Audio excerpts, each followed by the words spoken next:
Hello students, welcome to total English.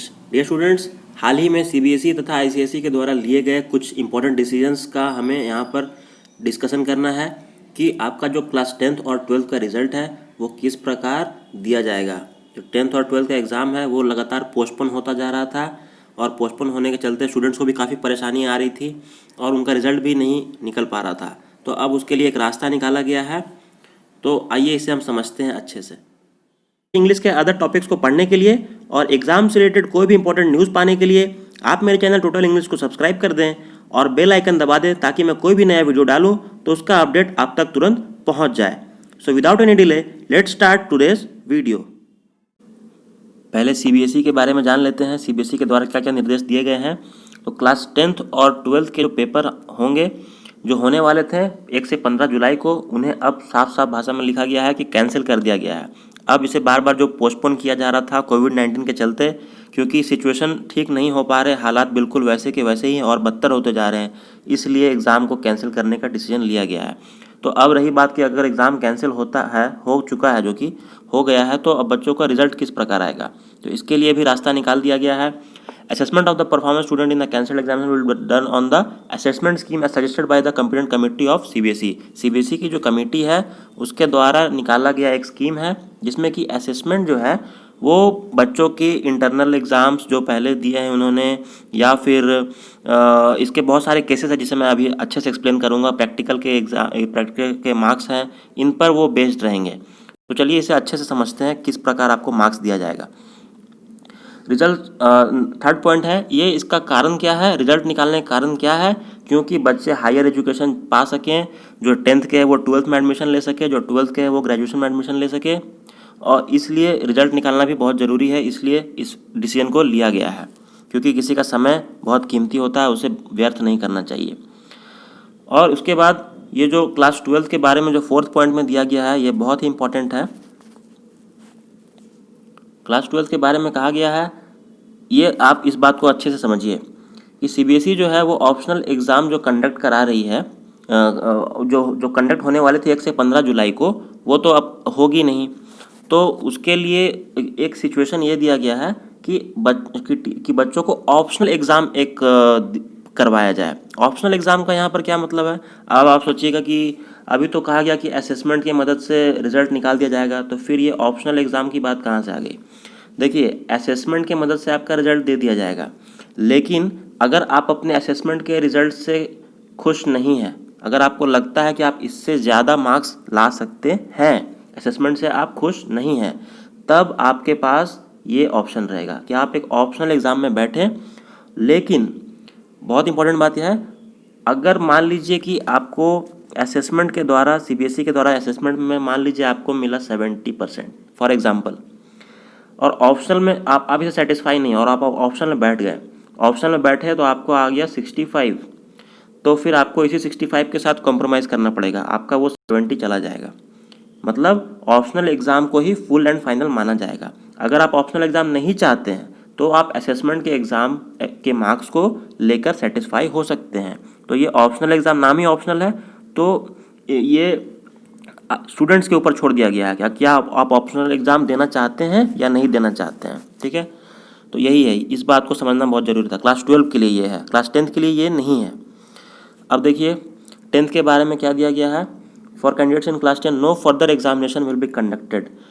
10th का साफ साफ लिखा गया है कि अब कोई किसी प्रकार का एग्ज़ाम होने की कोई बात नहीं है। 5th पॉइंट में आप देख सकते हैं, no further examination. Result declared by CBSE on the basis of assessment scheme will be treated as final. अब जो असेसमेंट स्कीम है उसी को ही फाइनल माना जाएगा। अगर आपका पेपर हो चुका है तो उस पेपर पे आपने जो मार्क्स स्कोर किए हैं उसी के बेस पे आपका मार्क्स बन जाएगा, और अगर आपके कुछ पेपर्स मिस हो गए तो उसे असेसमेंट की मदद से मार्क्स दे दिया जाएगा। आगे देखते हैं, 6 पॉइंट में दिया गया है, result declared by the CBSE under serial number 2 above will be considered as final unless the student opt for serial number 4। अगर आप 4 नंबर को नहीं जानना चाहते हैं, मतलब ऑप्शनल एग्ज़ाम नहीं देना चाहते हैं, तो 2 वाला आपका फाइनल रहेगा। 2 मतलब यही असेसमेंट वाला बात कि जैसे 10th को दिया जा रहा है वैसे 12th वाला लेकर आप सेटिस्फाई हो सकते हैं। अब जो मार्क्स का क्राइटेरिया है, किस प्रकार आपको मिलेगा, इसे 4 पार्ट्स में डिवाइड किया गया है। इसे हम बहुत ही विस्तार से समझेंगे। पहला पार्ट ये है, पहला केस ये है, इसे हम केस समझ सकते हैं, 4 केसेस हैं। 10th और 12th के जो स्टूडेंट्स हैं, अगर उन्होंने सारे एग्ज़ाम को दिए हैं तब तो कोई दिक्कत ही नहीं है, वो तो बिल्कुल जैसे हमेशा होते आया है वैसे ही रिजल्ट मिल जाएगा। अगर आपने पेपर्स दे दिए, पेपर्स में जितने मार्क्स आए हैं उस पर आपका नंबर मिल जाएगा। ये तो हो गया जनरल केस। सेकंड केस कहता है कि अगर सेकंड केस में अगर आपने 3 से ज़्यादा पेपर्स में अपीयर किया है, सपोज़ कि आपने 4 या फिर 5 या फिर 6 पेपर में अपीयर किया है, ये सारे केसेस है इसमें, तो आपको जो टॉप 3 है उसके मार्क्स को ही काउंट किया जाएगा। सपोज़ कि आपने अपीयर किया है मैथ्स में, साइंस में, इंग्लिश में, हिंदी में। यहाँ पर इस केस में मैं 4 सब्जेक्ट को लेकर चल रहा हूँ। तो आपने सपोज़ कि SST में अपीयर नहीं किया है, SST आपका एग्ज़ाम छूटा रह गया, तो आपका SST का मार्क्स किस प्रकार दिया जाएगा, इसे समझते हैं। तो सपोज़ कि मैथ, साइंस, इंग्लिश और हिंदी में आपका मैथ, साइंस और इंग्लिश में अच्छा मार्क्स है। सपोज़ कि इसमें 70 है, इसमें 75 है और इंग्लिश में 80 है, लेकिन हिंदी में सपोज़ कि आपका 60 मार्क्स ही है, तो इसको हटा दिया जाएगा और जो टॉप 3 है, जो बेस्ट 3 है, इसको एवरेज निकाल दिया जाएगा। इसका एवरेज निकाल के आपको जो भी मार्क्स आएगा, सपोज़ कि एवरेज निकाल के आया 75, ठीक है, तो वो 75 मार्क्स आपको SST में दे दिया जाएगा। समझ में आ रहा है? तो इस प्रकार जो सब्जेक्ट आपका छूट गया है वो उसका मार्क्स इस प्रकार काउंट किया जाएगा, जो आपने दिया है उसके आधार पर। ठीक है, उम्मीद है आपको समझ में आ गया क्या मैटर है। अब वही बात थर्ड केस में भी अप्लाई होती है। थर्ड केस में कहा जा रहा है वैसे बच्चे जिन्होंने सिर्फ 3 पेपर में एग्जाम दिया है। सेकंड केस में क्या था, 3 से ज़्यादा, सपोज 4, 5, 6, ठीक है। यहाँ पर है कि अगर सपोज कि किसी स्टूडेंट ने 3 सब्जेक्ट में एग्ज़ाम दिया है तो उसमें क्या करेंगे, 3 सब्जेक्ट में एग्ज़ाम दिया है और बाकी का उसका एग्ज़ाम छूटा हुआ है, तो फिर वही बात है, 3 सब्जेक्ट है, सपोज़ कि मैथ्स, साइंस और इंग्लिश का एग्ज़ाम आपने दिया है और आपका सोशल साइंस, हिंदी, ये 2 बचा हुआ है, तो आपका टॉप 2, बेस्ट 2 को लिया जाएगा। सपोज बेस्ट 2 आपका ये दोनों है, ठीक है। इसका एवरेज निकाल देंगे, इसका एवरेज निकाल देंगे, मान लीजिए 70 मार्क्स आया तो वही आपका 70 मार्क्स इसमें चला जाएगा, इसमें चला जाएगा, ठीक है। तो जो आपका नहीं दिया गया है उसको इस प्रकार भरा जाएगा मार्क्स को। आखिरी केस है कि वैसे स्टूडेंट्स जो कि 1 या 2 सब्जेक्ट्स में ही अपेयर हुए, ये क्लास 12th वाले हैं, जो दिल्ली में कुछ ऐसे कहीं कहीं ऐसे जगह हैं जहाँ पर सिर्फ 1 या 2 पेपर का ही एग्ज़ाम हो पाया था, तब उनका क्या किया जाए, तो उनका जो मार्क्स है वो उनके internal marks, practical marks, project के, इन सब मार्क्स को लेकर काउंट किया जाएगा।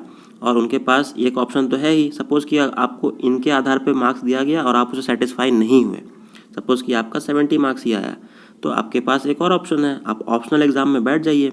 ऑप्शनल एग्ज़ाम का डेट वो जब सिचुएशन ठीक होगा तभी वो डेट आएगा, तो तब आप ऑप्शनल एग्ज़ाम में बैठ के अपने परफॉर्मेंस को बेहतर कर सकते हैं, लेकिन ऑप्शनल एग्ज़ाम का मार्क्स ही फाइनल मार्क्स होगा। अगर आप इसमें एक्स्ट्रा, सपोज़ कि पहले 70 था, आप 80 ले आए तब तो बेहतर है, तो आपको फ़ायदा हो गया 10% का। लेकिन अगर 70 था, अगर ऑप्शनल में आप 65 भी लाएँ तब आपको लॉस भी हो सकता है। इसलिए आपको अगर खुद पे विश्वास है कि आप इससे बेहतर ला सकते, तभी आप ऑप्शनल एग्ज़ाम में बैठें। ये तो हो गई CBSE की बात। अब ICSE का क्या डिसीजन है। ICSE ने ये डिसीजन लिया है कि जो अपना एग्ज़ाम होने वाला था जुलाई में, उसे भी कैंसिल कर दिया है। Cancelled exam schedule between 1 and 14 जुलाई। तो एग्ज़ाम कैंसिल किया है, तो रिज़ल्ट का क्या क्राइटेरिया है ICSE का, तो फ़र्क बस इतना ही है कि जिस प्रकार CBSE ने क्लास 12 के लिए ऑप्शन खोल के रखा है कि आप ऑप्शनल एग्ज़ाम में बैठ सकते हैं, तो ICSE ने क्या किया है, वो क्लास 10 के स्टूडेंट के लिए भी और 12 के स्टूडेंट के लिए भी ऑप्शनल एग्ज़ाम का दरवाज़ा खोल के रखा है कि जो क्राइटेरिया मैंने आपको CBSE वाले के लिए बताया था वही यहाँ पर भी अप्लाई होगा कि 10 वाले भी ऑप्शनल दे सकते हैं, 12th वाले भी ऑप्शनल एग्ज़ाम में बैठ सकते हैं। लेकिन CBSE ने 10th वाले को ऑप्शनल एग्ज़ाम में बैठने का निर्देश नहीं दिया था। इसका रीज़न भी ये था, CBSE के मैक्सिमम एग्ज़ाम हो चुके थे क्लास 10th के, तो उनका रिजल्ट तो नॉर्मल बेसिस पर निकाला जा सकता है, इसलिए तो ऐसा कहा गया। जो निर्देश है उसके लिए एक और इम्पॉर्टेंट बात ये है, ये आप पढ़ सकते हैं, student should specify with in 15 days of the declaration of assessment result. जिस दिन आपका रिजल्ट आ जाएगा असेसमेंट के बेसिस पे, उसके 15 दिन के अंदर आपको ये पूछा जाएगा कि क्या आप ऑप्शनल में अपीयर होना चाहते हैं या नहीं। अगर आप चाहते हैं तो आप ऑप्शनल एग्ज़ाम दे सकते हैं, 15 दिन का आपको टाइम दिया जाएगा।